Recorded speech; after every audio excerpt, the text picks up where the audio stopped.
shouldn't be tested. They should win. They got the best team. When they go to their events, they're bringing in better players. The Team USA legs are going to be so tired because they're going to stand on business. Olympic basketball has been absolutely insane this year, particularly the last game we witnessed between the United States and Serbia. And now the culmination is officially here between Team USA and France. So before we get to the content, we are 11,000 subscribers away from 1 million subscribers. So make sure you're subscribed to help us reach that goal. And now that we get all of that out of the way, cue the intro.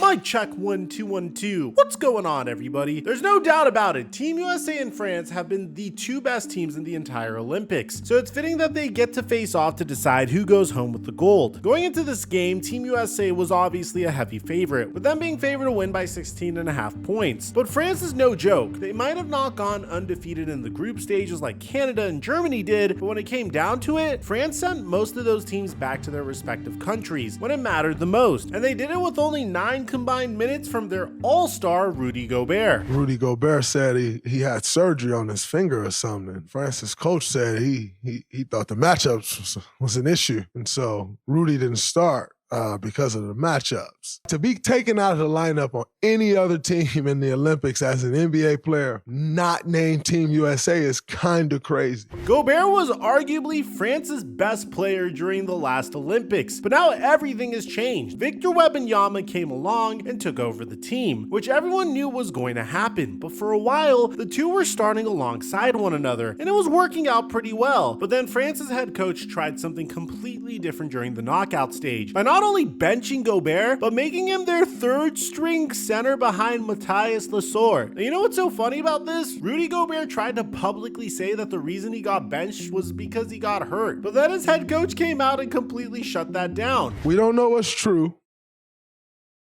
I don't think we have any reason to believe Rudy's lying, except for the coach saying that it was for matchups. I love how Draymond Green is sitting back while he's not participating in the Olympics and just taking shots at Rudy Gobert. These two truly don't like each other, if you couldn't tell based off of Draymond Green literally headlocking Rudy Gobert earlier this year. But that aside, regardless of how he feels, this move has been the turning point for France. Not only does the starting unit flow much better without Gobert's lack of spacing and athleticism, but the bench unit isn't missing out without him. Lesor has been fantastic, and so has Rudy's replacement in the starting lineup, Guerschon Yabusele. The former Celtics first-round pick has absolutely dominated his competition through his first 2 games as a starter, leading the team in scoring in both games while averaging 19.5 points and 6 rebounds. The guy is doing it all. His athleticism provides a massive spark to the French first unit, and in all honesty, he's a perfect fit next to Wemby, a much better fit than a slow 7-footer. The fact that this guy isn't in the NBA anymore is absolutely insane, to be honest. And after this showing, plenty of teams should be blowing up his agent's phone to try and sign him. The same applies to Lesor, whose pure physicality is something every team should want, especially their shooting guard, Isaiah Cordinier. Cordinier stepped up in the starting lineup at the same time Yabusele did, and nobody has seemed to find an answer for him yet. Yabusele might have led the team in scoring in both knockout games, but Cordinier was second in both games, averaging 18 points on 60% shooting from beyond the arc. He legit has looked like the French Steph Curry out there, and it's insane. He took over the starting job from Evan Fournier, and unlike Rudy Gobert, Fournier has made a significant impact off of the bench. He wasn't great against Germany, but he completely took over in the 4th quarter against Canada, even hitting this insane shot to put the nail in the coffin. To be honest, I wasn't even sure that Fournier would even be in the rotation once Cordinier took his starting spot. After France lost to Germany, Fournier stirred up a ton of controversy in the French locker room. Evan Fournier, who plays for the Pistons now, was playing for the Knicks last year.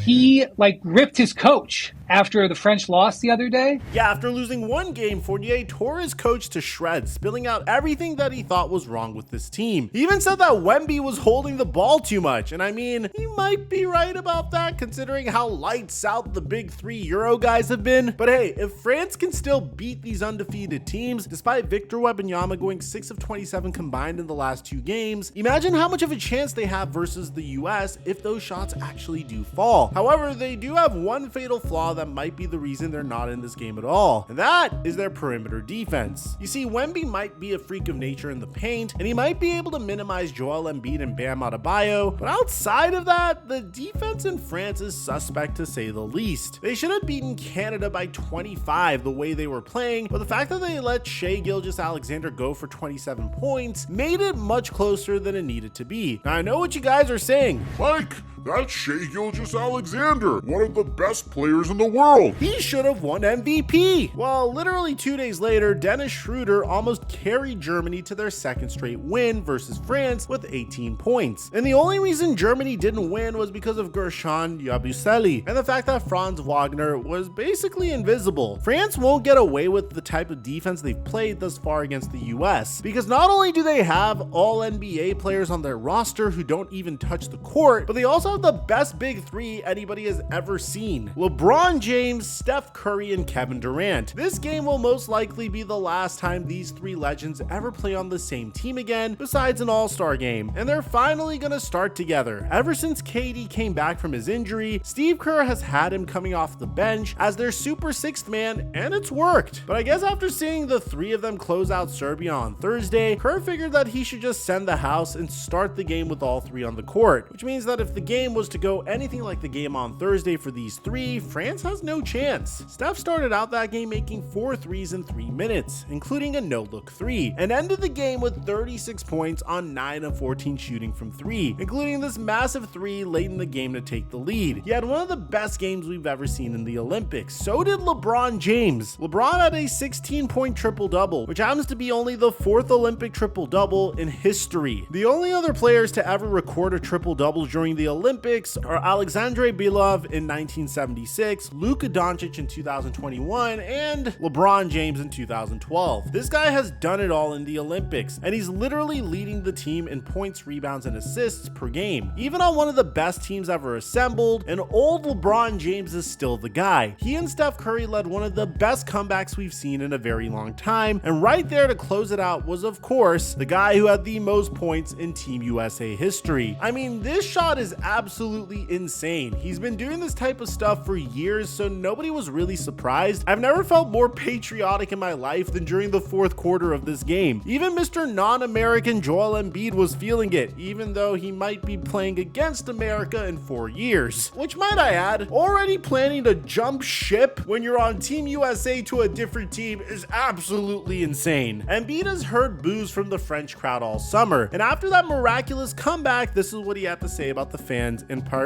They're going to boo me, I'm going to go back at them and tell them to suck it. Clearly, he's not affected by the boos, or poor play, or coach DNPs, which surprises me because out of the 2 megastars who Kerr has benched, I would have sworn that Embiid would be the one crying about it. But no, he's playing the best basketball he's played in a Team USA uniform. Yeah, there were obviously moments where I would say, what the heck are you doing, Joel? But more times than not against Serbia, especially when he made the right play, this made the matchup between him and Victor Wembanyama all the more exciting to see. We got to see the Joel Embiid that everybody's been waiting for and want to see. Him imposing his will, getting deep into the paint, getting to the basket, and putting that shoulder on Wemby. So going into this game, Steve Kerr said that he was going to put out a starting lineup of Steph Curry at the 1, Devin Booker at the 2, KD at 3, LeBron at 4, and Embiid at 5. This is the same lineup that closed it out on Thursday, and it might genuinely be the best starting lineup I've ever seen. I'm not sure how the bench unit will look with KD carrying the load offensively, but I'm sure they'll be fine. They're NBA All-Stars. France, however, literally only has 1 current or former NBA All-Star, and he's been riding the bench for 2 straight games. The journey between these 2 teams this summer could not be any more different, yet they're the only 2 left standing for gold. So going into this game, Jason Tatum's mom was very vocal about the fact that her son got no playing time at all whatsoever, saying, "Someone please let me know, is Jason Tatum injured, as he hasn't received the playing time you would expect an all-NBA player to get?" No, he's not, but if you find out what's going on, please let me know. Unacceptable and makes no sense. It seems like this complaining worked because Jason Tatum actually got some playing time. And I think he was better off on the bench because the things he did when he was on the basketball court was absolutely embarrassing. Don't get me wrong, there were some cool moments like when Jason Tatum was able to lock down Wemby, but for the most part, it was just very uncomfortable to watch Jason Tatum play. And if he had continued playing, then I'm fairly confident that Team USA might have not been able to pull this one out. Like, it's kind of crazy. The moment Bam Adebayo checked in, Team USA went on a run. I mean, Steve Kerr had to have been looking at Jason Tatum's mom like this. Like, ma'am, let me do my job. But to be honest, Steve Kerr's job in of itself was questionable to say the least. Look, man, one of the benefits of coaching one of the greatest Olympic rosters ever assembled is that you can depend on generational talent to bail you out. And in this case, a lot of the lineups that Steve Kerr put on the floor did not make sense. I don't know what he was doing putting Jason Tatum in when Rudy Gobert and Victor Wembanyama were also playing. But that aside, Victor Wembanyama played one of the greatest basketball games of his entire life, doing everything he could to keep France in this game. The fact that Olympic basketball also allows you to knock balls off of the rim as they're trying to rattle in was a huge advantage for Wemby. Rudy Gobert even played significantly more minutes in this game, but France was all Wemby and Gershon Yabusele, which I think is the biggest winner of the entire Olympics in terms of what he has done for his career. I mean, even getting a posterizer on LeBron James, it was truly magnificent. Victor Wembanyama would have France within 3 points of this game in the fourth quarter, bringing it all the way to 82-79, but alas, it wasn't enough, as Steph Curry would close this game out in one of the most phenomenal ways we've ever seen, hitting a fadeaway three-pointer over 2 defenders before telling all of France goodnight. Steph Curry would finish with 24 points, 5 assists, and 8 of 12 from 3. And as basketball fans, we finally got to see a glimpse of what it would look like when the best players in the NBA teamed up together for a series of games and actually took the game seriously, unlike the NBA All-Star Game. Team USA would end up winning the gold. Kevin Durant would become the most decorated Olympic basketball player in Olympic basketball history with 4 gold medals and the most points out of any Olympic basketball player of all time. And Steve Kerr got bailed out as a head coach. So let me know in the comment section down below what you guys thought about this game. Your boy is finally gonna take a little vacation. Next video you guys might get from me might be from a hotel room in Spain. I love you all. I'll catch you guys there. I'm your boy Mike, and I'm dropping our mic until our next upload.